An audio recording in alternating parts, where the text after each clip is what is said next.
town I grew up in, nestled within the embrace of rolling hills and fields, there existed a lake shrouded in mystery. Its tranquil waters sparkled under the sun's gentle caress, yet beneath its picturesque surface lay a past marred by tales of darkness and despair. Long ago, the townspeople had condemned those accused of witchcraft to the lake's unforgiving depths, an act that left a chilling legacy.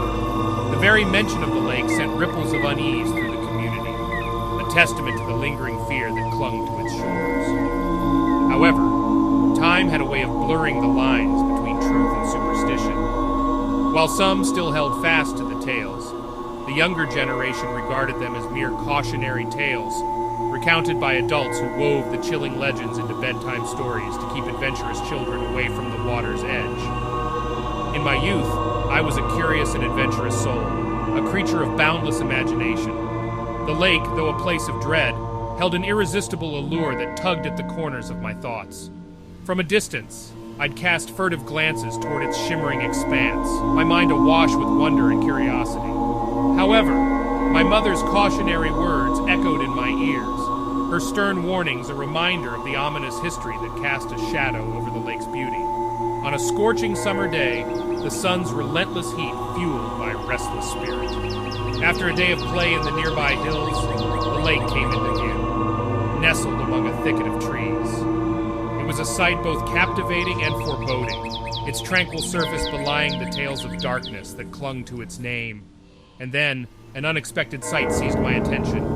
A cluster of white balloons, trapped by the gnarled branches of a decaying log near the water's edge. Drawn by the allure of the balloon's dance, I ventured to the edge of the road. Their movements were hypnotic, a delicate ballet that seemed to teeter on the edge of reality. The wind's gentle touch played with their strings, coaxing them to sway and flutter, their whispers a siren's call to my curious heart. "Come get us," they seemed to beckon, their voices a soft echo that resonated within my mind. Just as I teetered on the precipice of taking that fateful step, a hand closed around mine, halting me in my tracks. I turned to face a young boy, his solemn gaze fixing me with an intensity that belied his age. Tall and pale, his presence exuded an air of mystery, as if he held secrets beyond his years. "The adults say you shouldn't go near the lake," he murmured, his voice carrying an undertone of gravity. "But I've just moved here, and I need friends. Come play at my house instead." The boy's proposition was a lifeline, a chance to satisfy my curiosity while remaining within the boundaries of safety. With a nod, I accepted, and our friendship began to bloom.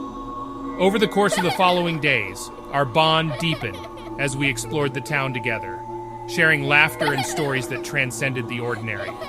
Yet, as our friendship grew, I couldn't help but notice a peculiar pattern.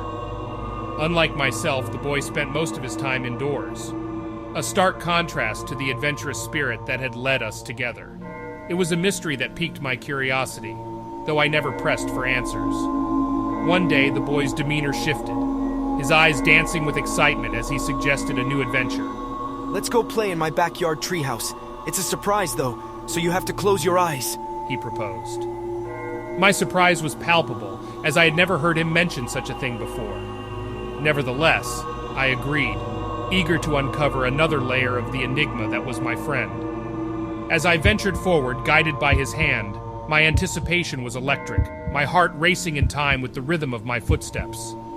Then, the sensation of cool water against my feet shattered the illusion. Panic surged through me, and I opened my eyes aghast at the sight before me. I stood at the edge of the dreaded lake, the water's murky depths lapping at my feet. Before I could react, the boy turned to me, his form slowly morphing. His pale complexion grew even paler, his features contorting in an eerie transformation. Horror seized my heart as I watched, transfixed as the boy became a pale white balloon, his once human face now etched into their lifeless forms. A guttural cry of disbelief clawed at my throat as I stumbled back, my mind struggling to comprehend the surreal horror before me. "Why did you open your eyes?" His voice, now ethereal and distorted, carried across the water, a haunting lament that sent chills down my spine. "We could have been friends forever, if only you had." As his words hung in the air, more balloon figures emerged from the lake, each one mirroring an uncanny human expression of longing. fled from the lake, my footsteps echoing with urgency as the haunting figures pursued me relentlessly. My heart pounded in my chest, each breath a painful gasp as I raced toward safety. But their whispers followed me, an insidious chorus that wrapped around me like a noose, laced with sinister malevolence. But amidst the chilling calls, one voice stood out, a solitary balloon, its cries not tainted by malevolence, but rather with genuine sadness and loneliness. It was the voice of my friend, a plea that tugged at my heartstrings. Wait, please! His voice called out, the words carrying a haunting mixture of desperation and yearning. I'm so lonely. Don't leave me alone. Come back. But I kept running, and with each step the calls grew fainter, until they were but a distant echo. I cast a final glance over my shoulder, my breath hitching as I beheld the image behind me. The lake's surface was adorned with a sea of white balloons, their strings tethered to the water's depths. Among them stood the balloon that had once been my friend. His string was the longest, and I could just barely see his expression, and yet I couldn't help but wonder how such an uncanny, lifeless expression could look so full of sorrow.